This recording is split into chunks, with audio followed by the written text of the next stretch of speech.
हम इस वक्त डिस्ट्रिक्ट राजौरी के मंजा कोट के अंदर हैं। जैसा कि आप सब जानते हैं, जम्मू कश्मीर के अंदर किस तरीके से हैवी रेनफॉल होने की वजह से काफ़ी सारे लोगों का जो है लॉस हो चुका है। हमारे साथ एक्सक्लूसिव बातचीत करने के लिए एमएलए थन्ना मंडी मुजफ्फर इकबाल खान साहब इस वक्त जो है एलओसी के दौरे पे थे। काफ़ी सारा लॉस जो है लोगों का इन्होंने देखा है। और सर, सबसे पहले सर टाइम देने के लिए शुक्रिया। शुक्रिया, बहुत सर, बहुत आज शुक्रिया। आपने एलओसी के साथ साथ काफ़ी सारे इलाके में दौरा किया है, लोगों का काफ़ी सारा लॉस आपने देखा है। क्या कुछ सर लगता है आपकी तरफ से लोगों को किस तरीके की सर इमदाद की जाएगी? मैं टेकअप करूँगा। बेसिकली ये तो एक नेचुरल कैलेमिटी है जी। और गवर्नमेंट से मैं रिक्वेस्ट करूँगा, यहाँ की डिस्ट्रिक्ट एडमिनिस्ट्रेशन से, कि लोगों की ज़मीनों की भी तबाही हुई, फसल बर्बाद हो गई है और बहुत सारे लोगों के मकान जो हैं कुछ तो क्रैक हो गए हैं और कुछ जो हैं बिल्कुल ख़तरे में हैं, क्योंकि लैंड स्लाइड्स आई हैं उनके आगे, उनके पीछे, उनके साइड पे, और उससे उनको दरारें पड़ गई हैं। जी। तो जंगी बुनियादों पे इसको रिस्टोर करने की ज़रूरत है और उन लोगों को तहफ़्फ़ुज़ देने की ज़रूरत है जिनके मकान टूट गए हैं या मकान जिनके क्रैक हुए हैं। तो उनको कम से कम बचाने के लिए इमीडिएटली मैं वीडियो यहाँ का जो है उसको भी रिक्वेस्ट करूँगा कि वीडियो साहब जाकर इलाके का दौरा करेंगे। डीसी साहब से मेरी एक दिन बात हुई थी, मैंने कहा कि नरेगा में आपका जो सब प्लान बनेगा उसमें ये जितनी डैमेजेस हुए हैं इसको इंक्लूड किया जाए, जी। क्योंकि एक प्लान तो पहले सबमिट हो गया है। अब सप्लीमेंट्री प्लान जो बनेगा उस प्लान में मैंने कहा कि डीसी साहब को कि आप इसको अप्रूवल देकर ये इसमें इंक्लूड करें।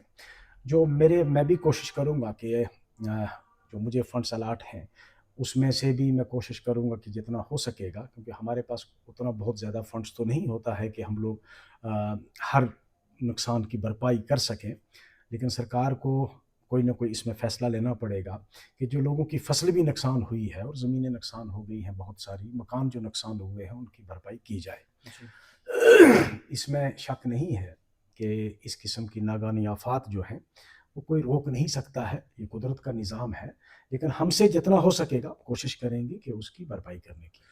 सर, सबसे पहले हम आपको मुबारकबाद पेश करते हैं। आपने जम्मू कश्मीर को, खासतौर पर डिस्ट्रिक्ट राजौरी को अमेरिका के अंदर जो है रिप्रेजेंट किया है। सर, ये जो आपका वहाँ पे विजिट था, ये किस बेसिक पे था? देखिए, ये विज़िट जो था ये एक अमेरिकन ऑर्गेनाइजेशन है, जी।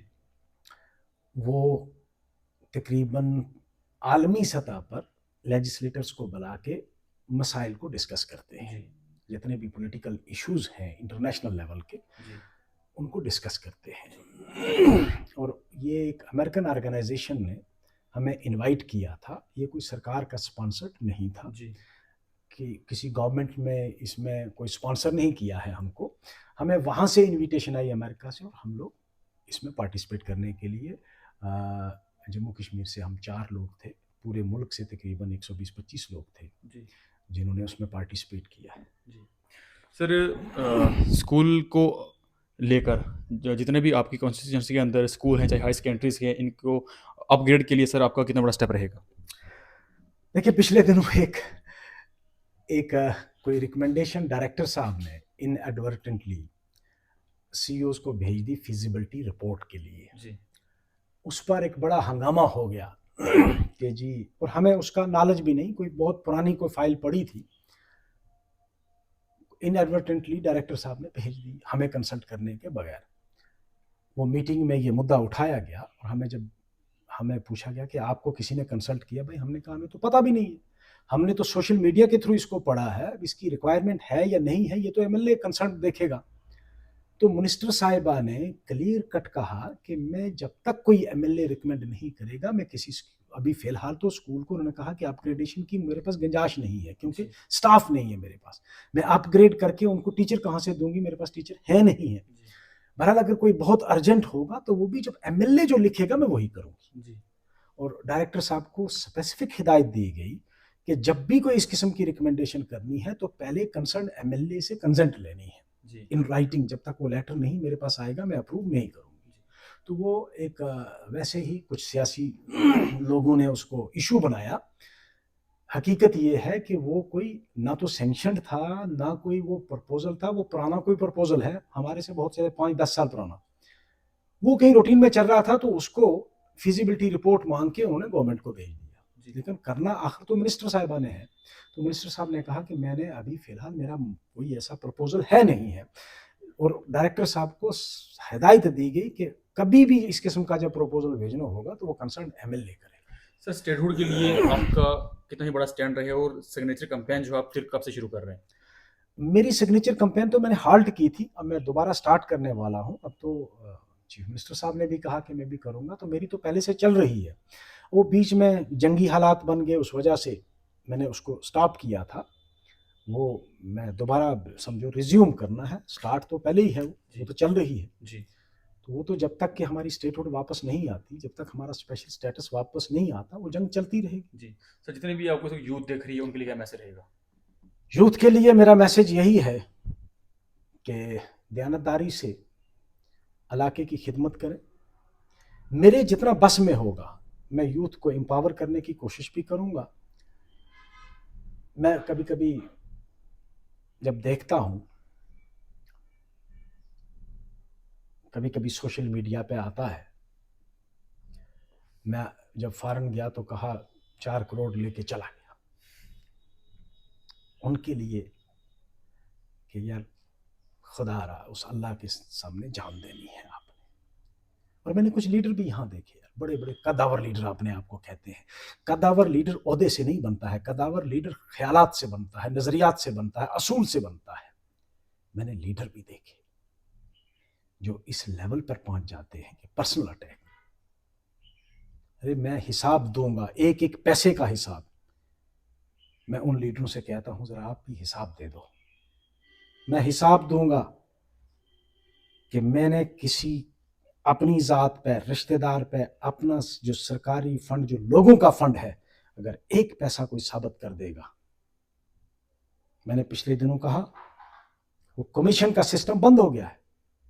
यहाँ वो ठेकेदारों से कमीशन, वो इंजीनियर से कमीशन, कोई इंजीनियर बता दे, मैंने इंजीनियर्स को साफ साफ कह दिया है, काम में कोई कंप्रोमाइज़ नहीं होगा। अरे भाई जब मेरा इंटरेस्ट नहीं है, जब हम हराम नहीं खाते तो हम क्यों लिहाज करेंगे किसी का। तो मैं कोशिश ये करूँगा, मैंने पैसा रखा है रोड्स का। इस बार मैं सेक्रेटरीट में 7-8 दिन जो रहा, हम अगर सेक्रेटरीट में जाते हैं, श्रीनगर जाते हैं, कुछ लोग यहाँ एक्सप्लॉइट करते हैं। अच्छा जी यहाँ मिलता नहीं है, अरे भाई काम तो सेक्रेटरीट से होना है, फंड्स तो वहाँ से मिलना है मुझे, मैं वहाँ दौड़ूंगा नहीं, कल आप कहोगे काम नहीं हुआ है।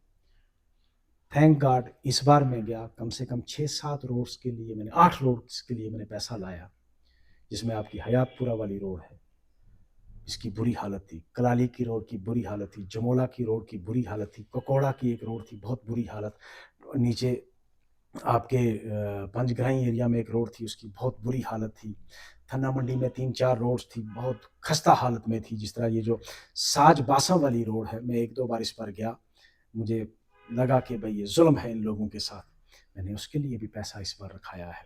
आपके वहाँ रखाया मैंने पैसा, साज के लिए एक रोड थी, बहुत अहम रोड थी वो, पिछले 15 साल से लोगों ने खुद कलेक्शन करके उस रोड को बनाया था, मैंने उसके लिए पैसा रखाया।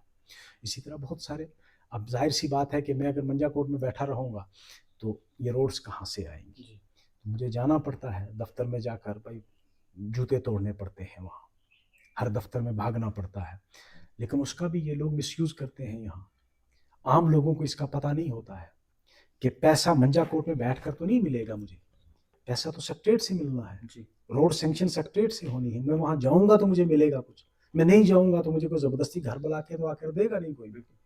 तो मैंने कोशिश ये की है कि दयानतदारी से, 5 साल के लिए मुझे लोगों ने चुना है, मैं दयानतदारी से काम करूँगा।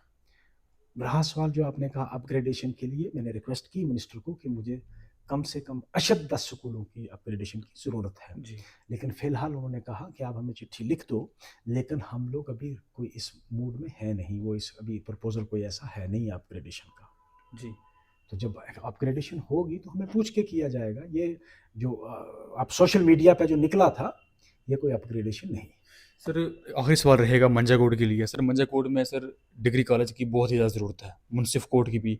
सर और साथ साथ फायर इमरजेंसी सर्विस, सर अगर यहाँ पे कभी फायर ब्रेक होती है, रजौरी से जब तक गाड़ी यहाँ पहुँचती है तब तक सर जिस बंदे के घर में या किसी की खेत में अगर आग लगती है वो तब तक वो उसने पूरा फिनिश किया होता है। सर इन चीज़ों के लिए आपका जल्दी से कितना स्टेप लें? देखिए, मैंने जहाँ तक रहा सवाल डिग्री कॉलेज का, तो डिग्री कॉलेज के लिए मैं 2 बार चीफ मिनिस्टर को मिला भी हूँ और एक बार चिट्ठी भी एक लिखी है, उस चिट्ठी का जवाब भी उन्होंने दिया कि मैंने कंसर्न के साथ टेकअप किया है। अभी फ़िलहाल कोई ऐसा प्रपोज़ल है नहीं है कि जिसको मैं पुश करूँ। जी।